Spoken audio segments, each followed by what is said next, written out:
me abrigo em Buda, retorno e me abrigo no Dharma, retorno e me abrigo na Sangha. As 3 joias, os 3 tesouros budistas. Buda, o ser iluminado, aquele e aquela que acorda, que desperta, não só para si mesmo, mas para a realidade da vida. O Dharma, a lei verdadeira, a lei que rege vida, morte, nascimento, velhice, doença e morte, nossos relacionamentos, o sistema solar, nossos pensamentos, as estrelas, as nossas emoções, os nossos sentimentos, as pedras, os rios, as águas. Qual é a lei que rege tudo isto? Nós chamamos isso de Dharma. E Sangha é a comunidade. As pessoas que se estimulam mutuamente.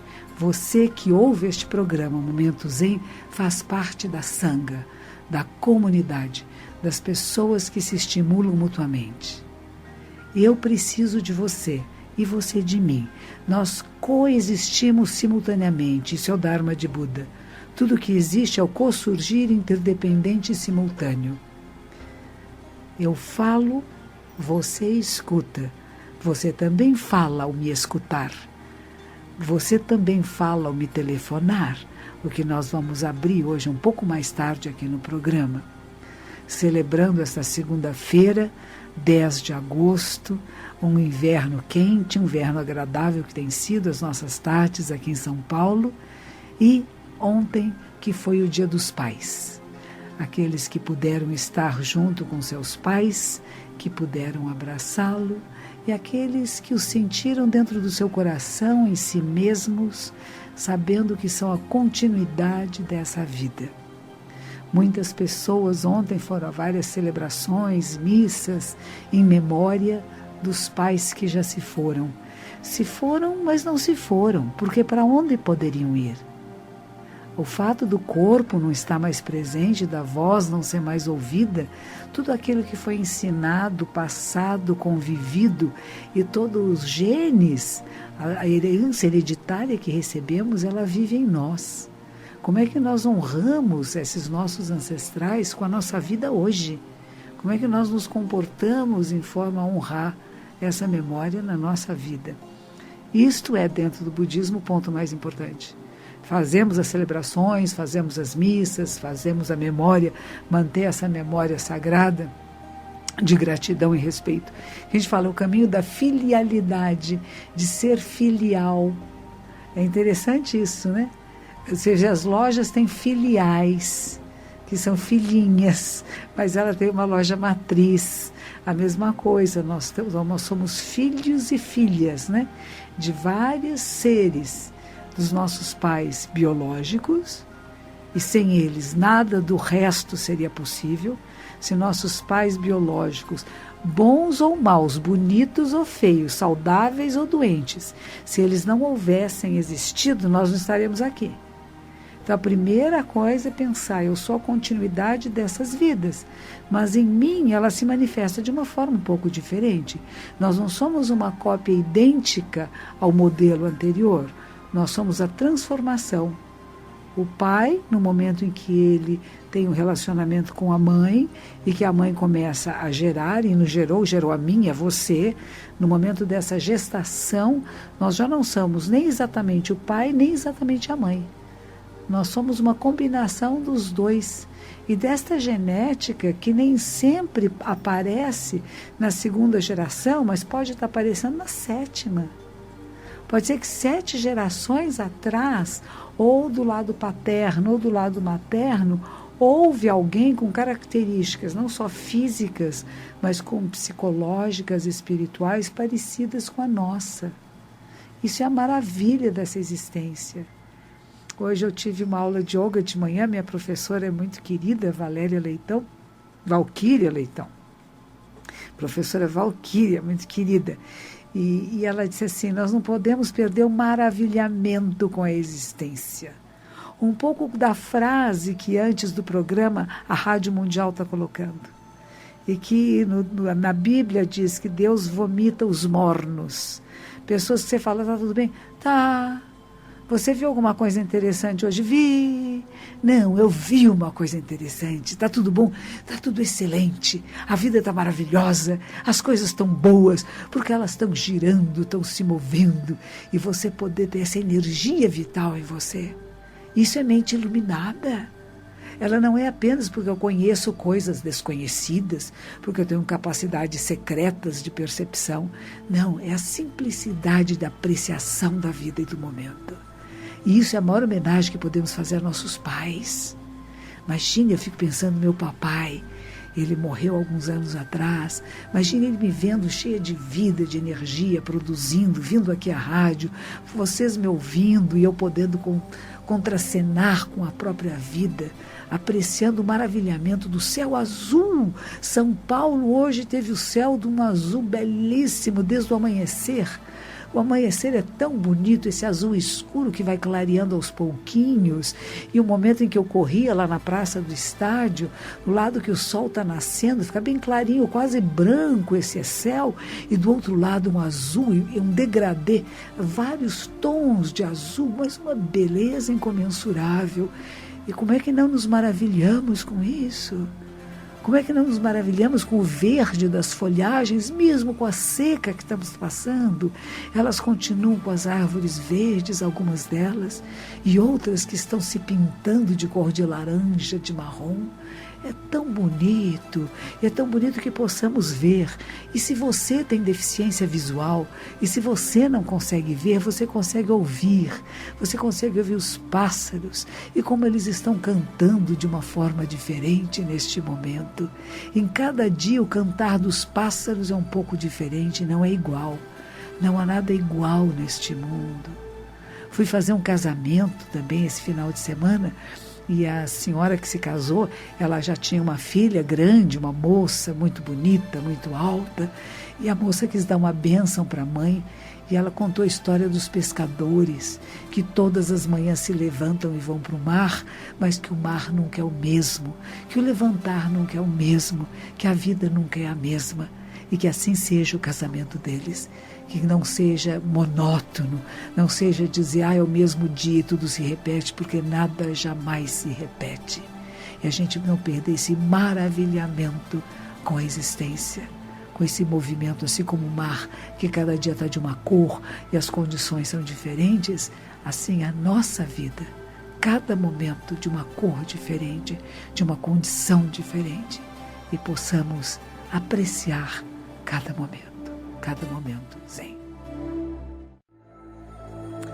Eu tenho uma aluna no Rio de Janeiro que chama Monja Ei Shun. Ei quer dizer eterna, Shun, primavera.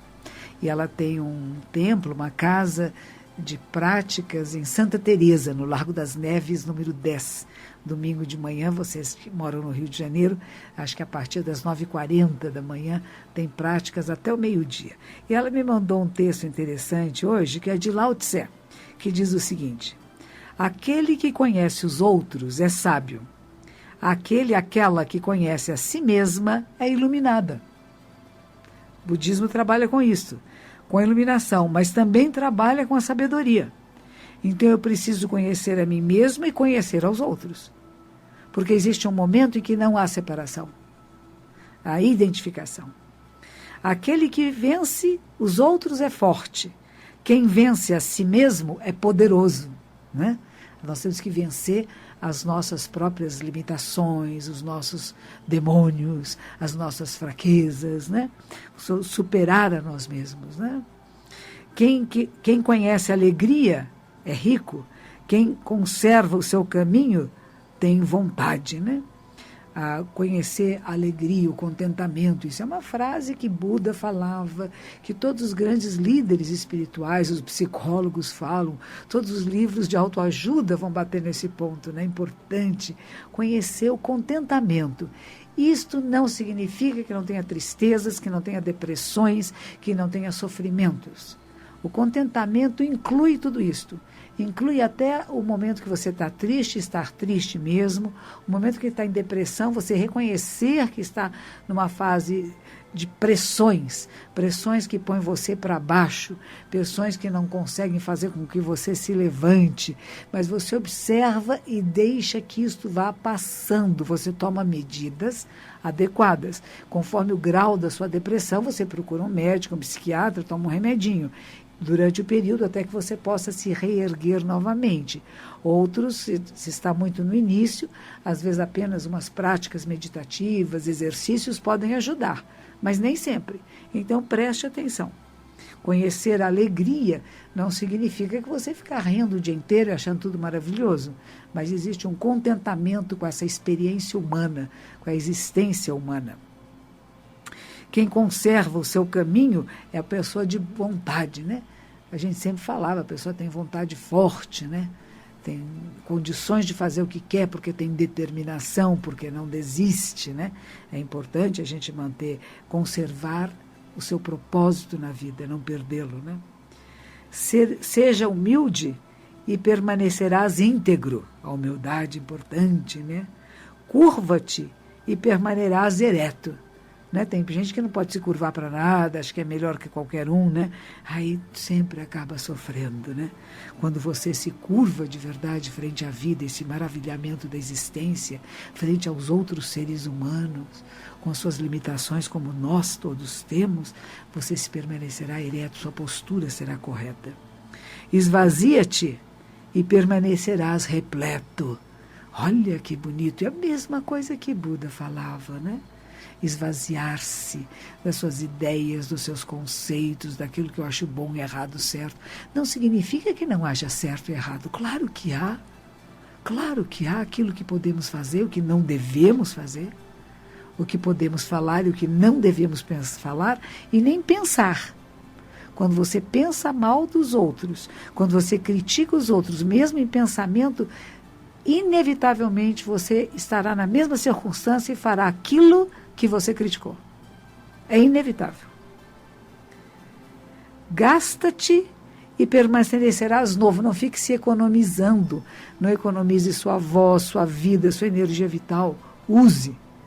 Use todo o seu potencial. Faça o seu melhor. Economizar para quê? Você se gastando, se permanece novo. O professor Ricardo Mário Gonçalves é um dos pioneiros do budismo aqui no Brasil. Foi o primeiro monge zen brasileiro. Ele foi um grande professor catedrático de história na USP. E ele sempre dizia isso. Que coisa interessante, uma vez conversando com ele, ele dizia, quando eu vou fazer uma palestra, às vezes eu estou resfriado, estou gripado, não estou me sentindo bem, mas eu começo a falar o Dharma e tudo desaparece. E a minha boca fica calma, e a minha garganta se cura, e a minha tosse passa. Mas quando eu acabo de fazer a palestra, de dar os ensinamentos, a dor de garganta está lá, a tosse está lá. É quase mágico. Quando falamos a verdade, quando falamos sobre o caminho, todos os seres iluminados e benfazejos nos abençoam e nos protegem. Não se gasta, permanece-se novo, íntegro. A pessoa sábia não se exibe, e por isso brilha. A pessoa sábia não se faz notar, e por isso é notada. A pessoa sábia não se elogia, e por isso tem mérito.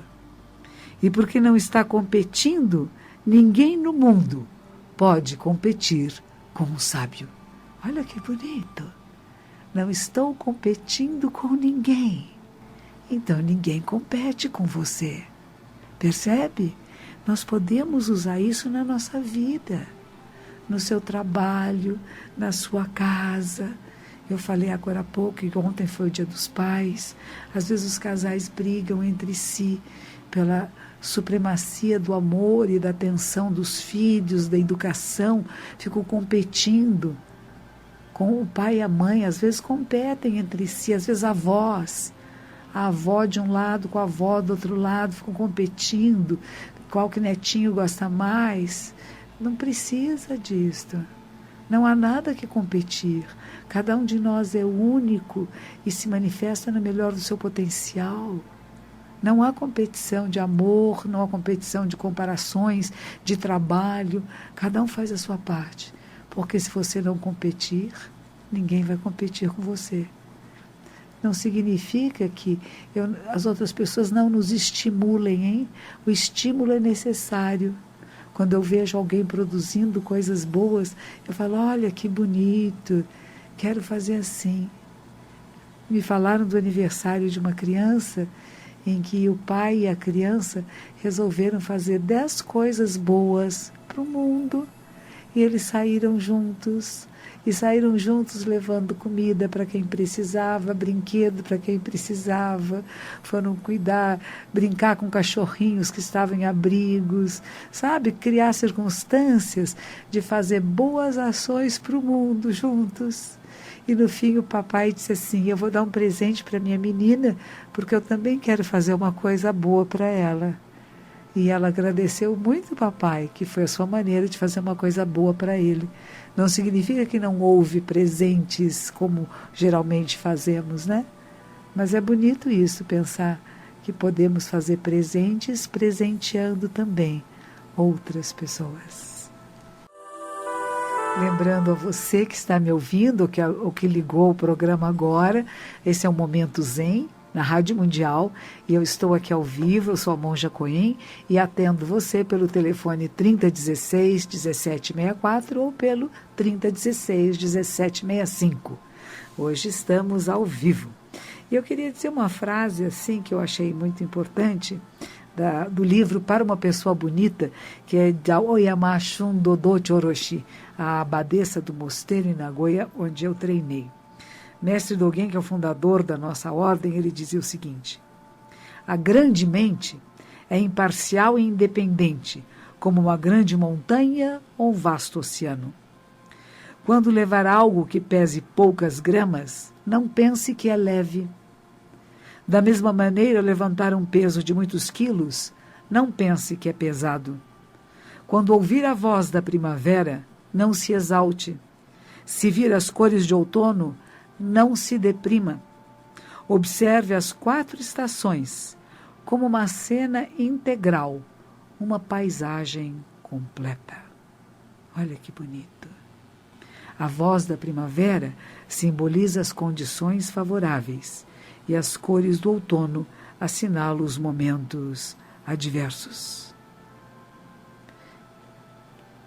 Quando acontece alguma coisa triste, perdemos a calma. Buscamos fugir, o entusiasmo nos abandona, perdemos a coragem. Quando nos encontramos em situações propícias, nos gabamos, cheios de arrogância, pensando que somos superiores.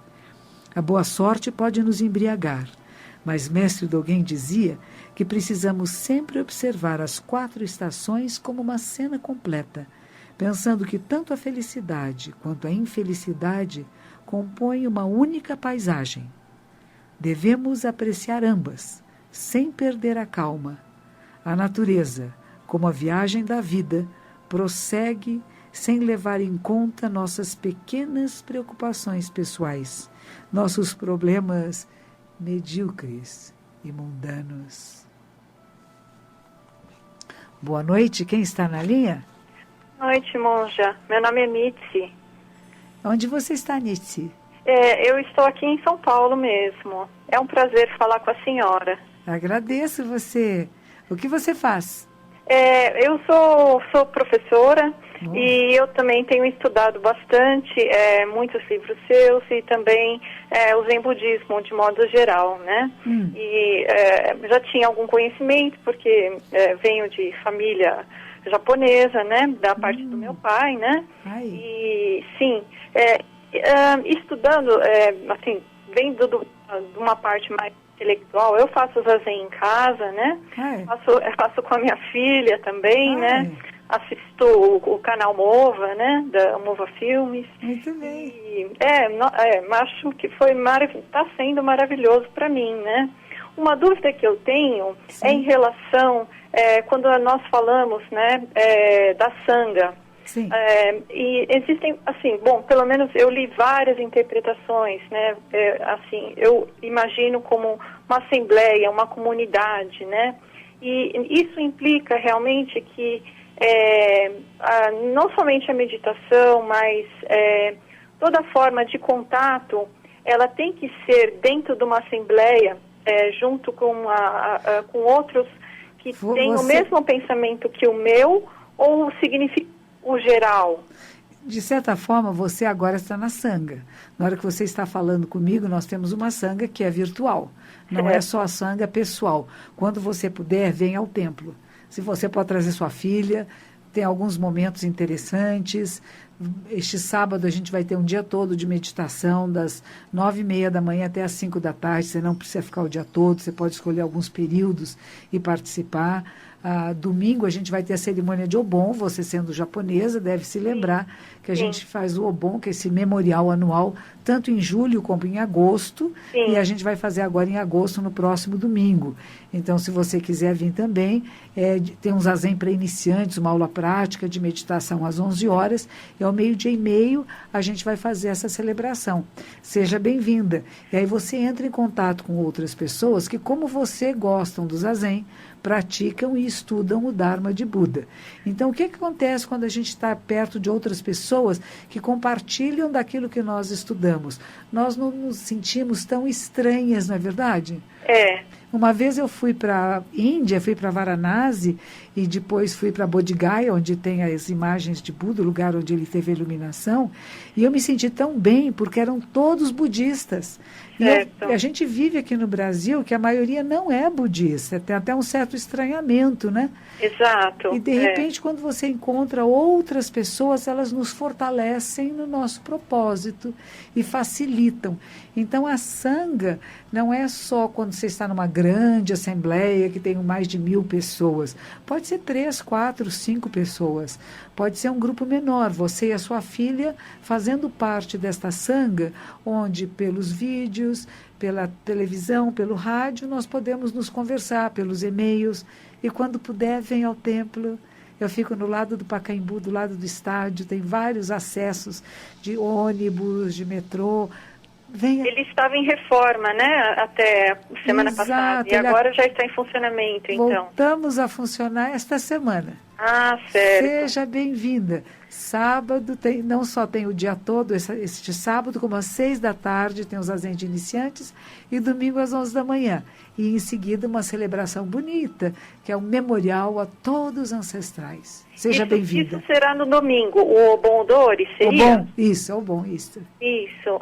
Então, uma dúvida que eu tenho em relação ao Obon Odori é que, assim, coincide exatamente, faz um ano que meu pai faleceu. Sim. E ele, eu sei que, assim...